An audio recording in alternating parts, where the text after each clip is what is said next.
നമസ്കാരം. മലയാളി വാർത്തയിലേക്ക് സ്വാഗതം. വി.ഡി. സതീശനെ നിയുക്ത മുഖ്യമന്ത്രി എന്ന് വിശേഷിപ്പിച്ചുകൊണ്ട് ഫ്ലെക്സ് ബോർഡുകൾ പൊങ്ങുന്നു. മൂവാറ്റുപുഴ, കിഴക്കേക്കര, മണിയംകുളം, കവലയിലാണ് നിയുക്ത മുഖ്യമന്ത്രി വി.ഡി. സതീശനെ അഭിവാദ്യങ്ങൾ എന്നെഴുതിയ ബോർഡ് പ്രത്യക്ഷപ്പെട്ടത്. സ്ഥാപിച്ചവരുടെ പേരോ മറ്റു വിവരങ്ങളോ ബോർഡിൽ രേഖപ്പെടുത്തിയിട്ടില്ല. വി.ഡി. സതീശനുമായി അടുത്ത ബന്ധം പുലർത്തുന്ന ഒട്ടേറെ കോൺഗ്രസ് പ്രവർത്തകരുള്ള മേഖലയാണ് കിഴക്കേക്കര. ബോർഡ് പ്രത്യക്ഷപ്പെട്ട് മണിക്കൂറുകൾക്കകം എടുത്തുമാറ്റി. നേതൃത്വത്തിന്റെ നിർദ്ദേശം മറികടന്ന് ബോർഡ് സ്ഥാപിച്ചതിന് പിന്നിൽ സതീശന് അനുകൂലികളാണോ അതോ വിവാദം സൃഷ്ടിക്കാൻ മറ്റാരെങ്കിലും ചെയ്തതാണോ എന്ന് പരിശോധിക്കുന്നതായി മൂവാറ്റുപുഴയിലെ കോൺഗ്രസ് നേതൃത്വം അറിയിച്ചു. ഇന്നലെ വി.ഡി. സതീശനുമായി കോഴിക്കോടും മലപ്പുറത്തും ആലുവയിലും ഫ്ലെക്സ് ബോർഡുകൾ പ്രത്യക്ഷപ്പെട്ടിരുന്നു. ടൂർണമെന്റ് ജയിച്ചാൽ കപ്പ് വാങ്ങുന്നത് ക്യാപ്റ്റൻ എന്നെഴുതിയ ഫ്ലെക്സ് ആണ് കോഴിക്കോട് DCC ഓഫീസിന് സമീപം ഇന്നലെ സ്ഥാപിച്ചത്. സെലക്ടറും പരിശീലകനും കപ്പ് വാങ്ങുന്നത് എതിർപ്പിനിടയാക്കുമെന്നും ഫ്ലെക്സിൽ മുന്നറിയിപ്പുണ്ട്. സേവ് കോൺഗ്രസ് ഫോറത്തിന്റെ പേരിലാണ് ഫ്ലെക്സ്. ആലുവ UC കോളേജിന് സമീപം കേരളം വീടിക്കൊപ്പം എന്നെഴുതിയ ഫ്ലെക്സും പ്രത്യക്ഷപ്പെട്ടിരുന്നു. കോൺഗ്രസ് പ്രവർത്തകർ കടുങ്ങല്ലൂർ എന്നാണ് ഫ്ലെക്സിൽ എഴുതിയിരിക്കുന്നത്. ഏതായാലും ഇപ്പോൾ മുഖ്യമന്ത്രി സ്ഥാനത്തിനായിട്ടുള്ള ചർച്ചകൾ ഇപ്പോൾ കൊണ്ടുപിടിച്ച് നടക്കുന്നുണ്ട്. VD-യുടെയും അതുപോലെ തന്നെ KC വേണുഗോപാലിന്റെയും രമേശ് ചെന്നിത്തലയുടെയും പേരുകളൊക്കെ തന്നെ ഉയർന്നു നിന്ന് ഒരു ചർച്ച നടക്കുന്ന വേളയിലാണ് ഇപ്പോൾ വി.ഡി. സതീശനായിട്ട് ഫ്ലെക്സ് ബോർഡുകൾ ഉയർന്നു പൊങ്ങുന്ന കാഴ്ച കാണാനായിട്ട് സാധിക്കുന്നത്. 2011 ഉമ്മൻചാണ്ടി സർക്കാർ അധികാരത്തിലെത്തിയപ്പോൾ തനിക്ക് നൽകിയ 2.5 വർഷം മുഖ്യമന്ത്രി പദമെന്ന് ഉറപ്പ് പാലിച്ചില്ലെങ്കിൽ UDF രൂപീകരിക്കുന്ന മന്ത്രിസഭയിലേക്കില്ലെന്ന് രമേശ് ചെന്നിത്തല കോൺഗ്രസ് ഹൈക്കമാൻഡിന് അറിയിച്ചതായി സൂചന. കഴിഞ്ഞ ദിവസം ഡൽഹിയിലെത്തിയ ചെന്നിത്തല മല്ലികാർജുൻ ഖാർഗെയും സോണിയാഗാന്ധിയും രാഹുൽ ഗാന്ധിയുമായി കൂടിക്കാഴ്ച നടത്തി. പ്രധാനമായും അദ്ദേഹം 2011 തനിക്ക് നൽകിയ വാഗ്ദാനത്തിന്റെ കാര്യമാണ് സൂചിപ്പിച്ചത്. ആദ്യപാദ ഉമ്മൻചാണ്ടിയും അവസാന ഭാഗം ചെന്നിത്തലയും ഇതായിരുന്നു 2011 കോൺഗ്രസ് ഹൈക്കമാൻഡ് നിലപാട്. എന്നാൽ തികച്ചും അപ്രതീക്ഷിതമായി 2011 അധികാരത്തിലേറിയ ഉമ്മൻചാണ്ടി 2016 അധികാരമൊഴിയും വരെയും മുഖ്യമന്ത്രിയായി തുടർന്നു. താൻ പൂർണ്ണമായും അവഗണിക്കപ്പെടുമെന്ന് മനസ്സിലാക്കിയ ചെന്നിത്തല മന്ത്രിസഭയുടെ മധ്യഭാഗത്ത് NSS general secretary G. Sukumaran Nair സഹായത്തോടെ വിവാദമുണ്ടാക്കി ആഭ്യന്തരമന്ത്രിയായി. ഇക്കുറി വിവാദത്തിന് താനില്ലെന്നും മുഖ്യമന്ത്രി പദം തനിക്ക് നൽകണമെന്നും ചെന്നിത്തല ഹൈക്കമാൻഡിനോട് ആവശ്യപ്പെട്ടിരിക്കുന്നത്. ഇപ്പോഴത്തെ സാഹചര്യത്തിൽ UDF ജയിക്കുകയാണെങ്കിൽ ചെന്നിത്തലയ്ക്ക് നറുക്കു വീഴാനാണ് സാധ്യത. കോൺഗ്രസിൽ മുഖ്യമന്ത്രി ചർച്ചകൾ സജീവമാക്കുന്നതിനിടെ രമേശ് ചെന്നിത്തല ഡൽഹിയിലെത്തി മല്ലികാർജുൻ ഖാർഗെയുമായി കൂടിക്കാഴ്ച നടത്തി. കോൺഗ്രസിൽ മുഖ്യമന്ത്രി ചർച്ചകളും ചേരിതിരിഞ്ഞുള്ള പിന്തുണ പ്രഖ്യാപനങ്ങൾ നടക്കുന്നതിനിടെയാണ് രമേശ് ചെന്നിത്തല ഡൽഹിയിലെത്തിയത്. ഇതിനിടയിൽ കോൺഗ്രസിന്റെ മുഖ്യമന്ത്രി തർക്കം CPM മനഃപൂർവ്വം സൃഷ്ടിക്കുന്നതാണെന്നും ശ്രുതിയുണ്ട്. കോൺഗ്രസിനെ അപമാനിക്കുന്നതിനുള്ള നീക്കമായാണ് ഇതിനെ വ്യാഖ്യാനിക്കുന്നത്. സമൂഹ മാധ്യമത്തിൽ തർക്കം മുപ്പിക്കുന്നതിൽ ഒരു വലിയ പങ്ക് CPM അണികൾക്കുമുണ്ട്. അതിശക്തമായ സമൂഹ മാധ്യമ അടിത്തറയുള്ളവരാണ് CPM അണികൾ. അവർ വിചാരിക്കുന്നിടത്ത് കാര്യങ്ങൾ നിർത്താൻ അറിയാം. ബുദ്ധിജീവികളിൽ ഒരു വലിയ വിഭാഗം CPM-ന് പക്ഷം പിടിക്കുന്നു. തെരഞ്ഞെടുപ്പ് ഫലം വരാൻ ദിവസങ്ങൾ മാത്രം ബാക്കി നിൽക്കെ നേതാക്കളുടെ ഡൽഹി സന്ദർശനം രാഷ്ട്രീയ പ്രാധാന്യത്തോടെയാണ് രാഷ്ട്രീയ കേരളം നോക്കിക്കാണുന്നത്. കഴിഞ്ഞ ദിവസം വൈകിട്ടാണ് രമേശ് ചെന്നിത്തല തിരുവനന്തപുരത്ത് നിന്നും ഡൽഹിയിലെത്തിയത്. മഹാരാഷ്ട്രയിലെ നേതാക്കളെ തെരഞ്ഞെടുക്കുന്നതുമായി ബന്ധപ്പെട്ട യോഗങ്ങളിൽ അദ്ദേഹം പങ്കെടുത്തു. രാഹുൽ ഗാന്ധി ഇന്ന് ഡൽഹിയിലില്ല, അദ്ദേഹം ആൻഡമാനിലാണ്. ഈ സാഹചര്യത്തിലാണ് ഖാർഗെയുമായി ചർച്ച നടത്താൻ രമേശ് ചെന്നിത്തല നീക്കം നടത്തുന്നതെന്നാണ് വിവരം. ചെന്നിത്തലയെ ഒഴിവാക്കി ഒരു തീരുമാനമെടുക്കാൻ കഴിയാത്ത തരത്തിൽ പ്രതിസന്ധിയിലാണ് കോൺഗ്രസ് ഹൈക്കമാൻഡ്. മുഖ്യമന്ത്രി ചർച്ചകൾ സജീവമാകുന്നതിനിടെ പ്രതിപക്ഷ നേതാവ് വി.ഡി. സതീശനെതിരായി കോൺഗ്രസ് ഫാമിലിയുടെ പേരിൽ എറണാകുളം DCC ഓഫീസിന് മുന്നിലാണ് ഫ്ലെക്സ് ബോർഡുകൾ പ്രത്യക്ഷപ്പെട്ടത്. രമേശ് ചെന്നിത്തലയെ അനുകൂലിച്ചാണ് പോസ്റ്ററുകൾ. വി.ഡി. സതീശൻ PR പണി നിർത്തണമെന്നാണ് പോസ്റ്ററിലെ പരാമർശം. PR വർക്കിന്റെ ബലത്തിൽ രമേശ് ചെന്നിത്തലയെ പോലുള്ള മുതിർന്ന നേതാക്കളെ താറടിച്ചു കാണിച്ച് കേരളത്തിന്റെ മുഖ്യമന്ത്രിയാകാനുള്ള വി.ഡി. സതീശന്റെ വ്യാമോഹം നടക്കില്ലെന്നും പോസ്റ്ററിൽ പറയുന്നു. വി.ഡി. സതീശന്റെ PR പണി അവസാനിപ്പിക്കണമെന്ന് മുഖ്യമന്ത്രി ഹൈക്കമാൻഡ് തീരുമാനിക്കുമെന്നാണ് മറ്റൊരു പോസ്റ്ററിൽ പറയുന്നത്. വോട്ടെണ്ണുന്നതിന് മുമ്പ് മുഖ്യമന്ത്രിയെ നിശ്ചയിക്കുന്നതുമായി ബന്ധപ്പെട്ട പ്രസ്താവനകൾ നടത്തി സംഘടനയ്ക്ക് അവിമതിപ്പുണ്ടാക്കുന്ന സാഹചര്യത്തിൽ താക്കീതുമായി KPCC രംഗത്തെത്തി. മാധ്യമങ്ങളിൽ പരസ്യ പ്രസ്താവനകൾ നടത്തരുതെന്നും KPCC പ്രസിഡന്റ് സണ്ണി ജോസഫ് ആവശ്യപ്പെട്ടു. അല്ലാത്തപക്ഷം അത് അച്ചടക്ക ലംഘനമായി കണക്കാക്കുമെന്നും പ്രസിഡന്റ് മുന്നറിയിപ്പ് നൽകി. ഇത്തരം പ്രസ്താവനകളിൽ കോൺഗ്രസ് അണികൾക്കിടെ കടുത്ത അസംതൃപ്തിയാണ് ഉണ്ടാക്കിയത്. ഇത്തരം ചർച്ചകളിൽ നിന്ന് പിന്തിരിയാൻ AICCയും നിർദ്ദേശം നൽകിയിട്ടുണ്ട്. എന്നാൽ അത് മുഖവിലക്കെടുക്കാതെ അത്തരം നടപടികൾ ചിലർ തുടരുന്ന പശ്ചാത്തലത്തിലാണ് കർശന നിർദ്ദേശം നൽകാൻ KPCC വീണ്ടും നിർബന്ധിതരായതെന്നും സണ്ണി ജോസഫ് പറഞ്ഞു. മുഖ്യമന്ത്രി പദം സംബന്ധിച്ച് രാഹുലിന്റെ നിലപാട് കേരളത്തിന്റെ ചുമതലയുള്ള AICC general secretary Deepa Das Munshi നേരിട്ട് നേതാക്കളെ അറിയിച്ചിട്ടും ഫലമില്ലാതായതോടെയാണ് ഹൈക്കമാൻഡ് നിലപാട് കടുപ്പിച്ചത്. കോൺഗ്രസിലെ മുഖ്യമന്ത്രി ചർച്ചയിൽ രാഹുൽ ഗാന്ധി കടുത്ത അതൃപ്തിയിലാണ്. അനാവശ്യ ചർച്ചകൾ ഒഴിവാക്കണമെന്ന തന്റെ നിർദ്ദേശം പാലിക്കപ്പെടാത്തതിൽ നേതാക്കളെ രാഹുൽ അമർഷം അറിയിച്ചു. വിവാദത്തിൽ മുസ്ലിം ലീഗിന് പിന്നാലെ കേരള കോൺഗ്രസ് ജോസഫ് ഗ്രൂപ്പും അതൃപ്തിയിലാണ്.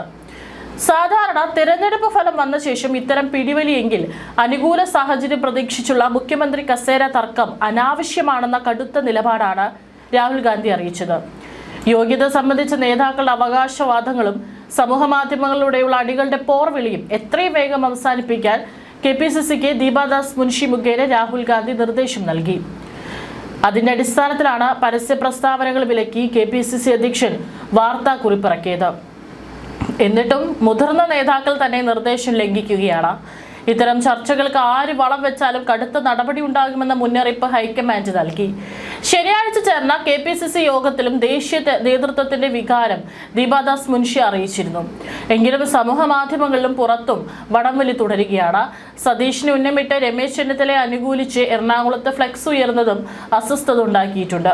എന്നാൽ ഇതേക്കുറിച്ച് അറിവില്ലെന്നാണ് ചെന്നിത്തല പക്ഷത്തെ നേതാക്കൾ പറയുന്നത്. ദില്ലിയിൽ തുടരുന്ന രമേശ് ചെന്നിത്തല പ്രതികരിക്കാൻ തയ്യാറായില്ല. അതേസമയം മുഖ്യമന്ത്രി ചർച്ചയിൽ തുടരുന്നതിൽ മുന്നണിയിലും അമർഷം പുകയുകയാണ്. ലീഗ് VD സതീഷിനൊപ്പം എന്ന ചർച്ച നടക്കുന്നതിനിടെ പക്ഷം പിടിക്കാനില്ലെന്ന നിലപാട് വ്യക്തമാക്കുന്ന ജോസഫ് വിഭാഗവും ചർച്ച അനാവശ്യമാണെന്ന വിലയിരുത്തലാണ്. ഘടകകക്ഷികളും ഹൈക്കമാൻഡിന് അതൃപ്തി അറിയിച്ചതായാണ് വിവരം. ചർച്ചകളെ പൊതുജനങ്ങൾ പരിഹാസത്തോടെയാണ് വിലയിരുത്തുന്നതെന്നും ഹൈക്കമാൻഡ് തിരിച്ചറിഞ്ഞിട്ടുണ്ട്. നേതാക്കളെ പിന്തുണച്ചുള്ള പരസ്യ പ്രതികരണങ്ങൾ ഏറെക്കുറെ അവസാനിച്ചെങ്കിലും സമൂഹ മാധ്യമങ്ങളിൽ ചർച്ച തുടരുകയാണ്. ഇതിനിടെ നേതാക്കളുടെ ചില പ്രവർത്തികൾ മുഖ്യമന്ത്രി പദം ലക്ഷ്യമിട്ടുള്ള പ്രതിച്ഛായ മിനുക്കലാണെന്ന വ്യാഖ്യാനവുമുണ്ട്. AICC general secretary KC Venugopal, പ്രതിപക്ഷ നേതാവ് VD സതീശൻ, പ്രവർത്തക സമിതി അംഗം രമേശ് ചെന്നിത്തല എന്നിവരെ കേന്ദ്രീകരിച്ചാണ് സമൂഹ മാധ്യമ ചർച്ചകൾ. നേതാക്കളുടെ നേരിട്ടുള്ള ഇടപെടൽ പ്രകടമല്ലെങ്കിലും അവരുടെ ചിത്രമടക്കം ഉപയോഗിച്ച് ഭാവി മുഖ്യമന്ത്രി എന്ന് വാഴ്ത്തിയുള്ള കുറിപ്പുകളും റീലുകളും വ്യാപകമായി പ്രചരിക്കുന്നുണ്ട്. നേതാക്കളുടെ മികവും നേതൃപാഠവും വ്യക്തമാക്കുന്ന റീലുകളുമായി അണികൾ തുടക്കമിട്ട പ്രചരണം ഡോക്യുമെന്ററിയിലും പോഡ്കാസ്റ്റിലും എത്തി നിൽക്കുന്നു. ചെന്നിത്തലയുടെ ജീവചരിത്രം വരച്ചുകാട്ടുന്ന ജനനായകന് AI വീഡിയോ കഴിഞ്ഞ ദിവസം പുറത്തു വന്നു. വേണുഗോപാലിനെ കുറിച്ചുള്ള ഡോക്യുമെന്ററിയുടെ ഷൂട്ടിംഗ് അന്തിമഘട്ടത്തിലാണ്. പാർലമെന്റിൽ അദ്ദേഹം നടത്തിയ പ്രസംഗങ്ങളുടെ സമാഹാരം വായനക്കാരിൽ എത്തിക്കുന്നെന്ന് പുസ്തകതലത്തിൽ കോൺഗ്രസിന്റെ അറിയിപ്പെത്തി. നേരിനൊപ്പം പോരാട്ടങ്ങൾ, നിലപാടുകൾ എന്നാണ് പുസ്തകത്തിന്റെ പേര്. സതീഷിന്റെ തെരഞ്ഞെടുത്ത പ്രസംഗങ്ങളുടെ സമാഹാരവും വൈകാതെ പുറത്തിറങ്ങും. അതേസമയം പുസ്തകവുമായി സതീഷിന് ബന്ധമില്ലെന്നും തെരഞ്ഞെടുപ്പുമായി അതിനെ കൂട്ടിക്കെട്ടേണ്ടതും അദ്ദേഹത്തിന്റെ അടുത്ത വൃത്തങ്ങൾ ചൂണ്ടിക്കാട്ടി. മാധ്യമങ്ങളുടെ ചോദ്യങ്ങളോട് വേണുഗോപാലും ചെന്നിത്തലയും പ്രതികരിക്കുന്നുണ്ടെങ്കിലും സതീശൻ ഏറെക്കുറെ നിശബ്ദനാണ്. മുഖ്യമന്ത്രി ചർച്ചകളോട് തനിക്ക് താല്പര്യമില്ലെന്നും അതിനെങ്ങനെ വേണമെങ്കിലും വ്യാഖ്യാനിക്കാമെന്നുമാണ് ഏറ്റവും ഒടുവിൽ വേണുഗോപാൽ പറഞ്ഞത്. കേരളത്തിന്റെ വികസനത്തിനുള്ള ചർച്ച തുടങ്ങാമെന്ന് ആഹ്വാനം ചെയ്ത് കേരള യാത്ര എന്ന പേരിൽ ചെന്നിത്തലയുടെ പോഡ്കാസ്റ്റ് ഇതിനിടെ പുറത്തു വന്നു. രാഷ്ട്രീയ പ്രസ്താവനകളും വിവാദങ്ങളും മുൻനിർത്തിയുള്ള യാത്രയല്ല, രാഷ്ട്രീയ നേട്ടത്തിന് വേണ്ടിയുമല്ല. നമ്മുടെ നാടിന്റെ വികസനത്തെക്കുറിച്ച് എന്റെയും കോൺഗ്രസിന്റെയും സ്വപ്നങ്ങൾ നിങ്ങളോട് പങ്കുവെക്കാനാണ് കേരള യാത്ര എന്ന പോഡ്കാസ്റ്റ് എന്ന വാചകത്തോടെയുള്ള ആമുഖ വീഡിയോ ആണ് പുതുതായി സൃഷ്ടിച്ച സമൂഹ മാധ്യമ അക്കൗണ്ടിൽ പ്രത്യക്ഷപ്പെട്ടത്. ലോൺ ആപ്പുകൾക്കെതിരെ UDF സർക്കാർ സ്വീകരിക്കുന്ന നടപടികൾ വിശദീകരിച്ചുള്ള ആദ്യ എപ്പിസോഡ് ഇന്നലെ പുറത്തിറങ്ങി. അതേസമയം ചെന്നിത്തലയുടെ ഔദ്യോഗിക സാമൂഹ്യ മാധ്യമ അക്കൗണ്ടുകളിൽ ഈ പോഡ്കാസ്റ്റിന്റെ വീഡിയോ ലിങ്കോ പങ്കുവച്ചിട്ടില്ല. മുഖ്യമന്ത്രി നിശ്ചയിക്കുന്നതുമായി ബന്ധപ്പെട്ട് കോൺഗ്രസ് നേതാക്കളും പ്രവർത്തകരും സംഘടനയ്ക്കും പൊതുസമൂഹത്തിൽ അവമതിപ്പുണ്ടാക്കും വിധം പത്രദൃശ്യ സാമൂഹിക മാധ്യമങ്ങളിൽ ഉൾപ്പെടെ പ്രസ്താവന നടത്തരുതെന്നും ഇത്തരം പ്രതികരണങ്ങൾ അച്ചടക്ക ലംഘനമായി കണക്കാക്കുമെന്നാണ് KPCC പ്രസിഡന്റ് സണ്ണി ജോസഫിന്റെ മുന്നറിയിപ്പ്. ഇത്തരം പ്രസ്താവനകൾ കോൺഗ്രസ് അണികളിലും UDFനെ പിന്തുണച്ച ജനവിഭാഗങ്ങളിലും കടുത്ത അതൃപ്തിയാണ് ഉണ്ടാക്കിയത്. ചർച്ചകളിൽ നിന്ന് പിന്തിരിയാൻ AICCയും കർശന നിർദ്ദേശം നൽകി. ഇത് മുഖവിലക്കെടുക്കാതെ അത്തരം നടപടികൾ ചിലർ തുടരുന്ന പശ്ചാത്തലത്തിലാണ് കർശന നിർദ്ദേശം നൽകാൻ KPCC വീണ്ടും നിർബന്ധിതമായതെന്നും സണ്ണി ജോസഫ് പ്രസ്താവനയിൽ വ്യക്തമാക്കി. സാമൂഹിക മാധ്യമ പരാമർശങ്ങൾ പരിധി വിട്ടതോടെ അപകീർത്തികരമാകുന്നു എന്ന് ചൂണ്ടിക്കാട്ടി DGPക്ക് KPCC പരാതി നൽകുന്നതിൽ വരെ കാര്യങ്ങൾ എത്തിയിരുന്നു. നേതാക്കളുടെ ചിത്രമടക്കം ഉപയോഗിച്ച് ഭാവി മുഖ്യമന്ത്രി എന്ന് പുകഴ്ത്തിയുള്ള കുറിപ്പുകളും റീലുകളും വ്യാപകമാണ്. ഇപ്പോൾ നടപടിയെടുക്കുമെന്ന് ഉണ്ടാക്കിയും ചർച്ചകൾക്ക് തുടക്കമിട്ടതിൽ സണ്ണി ജോസഫിന്റെ വ്യക്തതയില്ലാത്ത പ്രതികരണങ്ങളും കാരണമായെന്ന വിമർശനം കോൺഗ്രസിലുണ്ട്. KC വേണുഗോപാലിന്റെ പേര് ഉയർന്നു കേൾക്കുന്നതിനെ കുറിച്ച് ചാനൽ അഭിമുഖത്തിലെ ചോദ്യത്തിന് സാധ്യത തള്ളാതെയായിരുന്നു പ്രസിഡന്റിന്റെ പ്രതികരണം. UDF അധികാരത്തിലെത്തുമെന്ന കാര്യം ഉറപ്പാണെന്നും ബാബു MLA പറഞ്ഞു.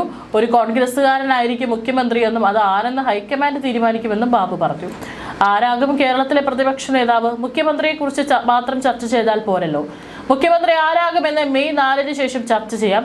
10 കൊല്ലമായി തല്ലുവാങ്ങിയ കോൺഗ്രസ് പ്രവർത്തകരുണ്ട്. അവർക്ക് ഈ ചർച്ചയോട് താല്പര്യമില്ലെന്നും ബാബു വ്യക്തമാക്കി. മാറ്റം ആഗ്രഹിച്ച് വോട്ട് ചെയ്ത ജനങ്ങൾക്കും ഈ ചർച്ചയോട് താല്പര്യമില്ല. സമൂഹ മാധ്യമങ്ങളിലൂടെ ചർച്ചയാക്കുന്നത് താല്പര്യമില്ല. കേന്ദ്ര നിരീക്ഷകരെത്തി MLA-മാരുടെ അഭിപ്രായം കേട്ട് ഡൽഹിയിൽ നിന്നുള്ള നേതൃത്വം തീരുമാനിക്കും. അതിൽ മാറ്റമുണ്ടാകുമെന്ന് കരുതുന്നില്ലെന്നും ബാബു പറഞ്ഞു. എന്നാൽ ബാബുവിന് ഇച്ഛാഭംഗമാണെന്ന് പറയുന്നവർ ധാരാളം. ഏതായാലും വരും മണിക്കൂറുകൾ നിർണായകമാണ്. ഡൽഹിയിലുള്ള ചെന്നിത്തലയെ അവഗണിക്കാൻ രാഹുൽ ഗാന്ധിക്ക് കഴിയുകയില്ല. MP-മാർ മത്സരിക്കേണ്ട എന്ന് വാശി പിടിച്ച സതീഷിനെ പണി കൊടുക്കാൻ KC വേണുഗോപാൽ അണിയറയിൽ തയ്യാറെടുക്കുന്നു.